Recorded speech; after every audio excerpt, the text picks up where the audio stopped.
বাংলাদেশের ইতিহাসে প্রথমবারের মতো নিজেদের তৈরি লাইট অ্যাটাক ড্রোন প্রকাশ্যে আনতে চলেছে বাংলাদেশ বিমান বাহিনী। এটি বাংলাদেশ বিমান বাহিনীর জন্য দেশে নির্মিত surveillance plus light attack drone KX-2 এর ছবি। তো চলুন দেখে নেই এর একটি অরিজিনাল ভিডিও ক্লিপ।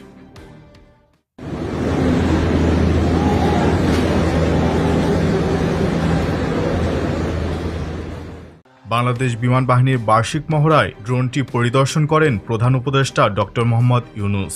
বাংলাদেশ বিমান বাহিনীর নিজস্ব প্রযুক্তিতে নির্মিত KX-2 ড্রোন সিস্টেম অতি শীঘ্রই উদ্বোধন করতে যাচ্ছে বিমান বাহিনী। ভিডিওতে দেখা যাচ্ছে এই ড্রোনগুলো নজরদারির পাশাপাশি 60 মিলিমিটার বা 82 মিলিমিটার মর্টার শেল অস্ত্র হিসেবে বহন করতে সক্ষম।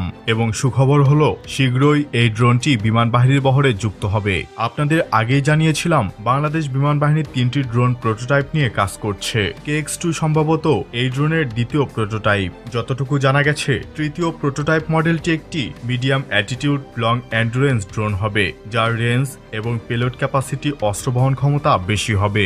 নতুন এই ড্রোন সম্পর্কে আরও তথ্য পেলে এই ড্রোনের টোটাল স্পেসিফিকেশন নিয়ে বিস্তারিত আলোচনা করব ইনশাআল্লাহ।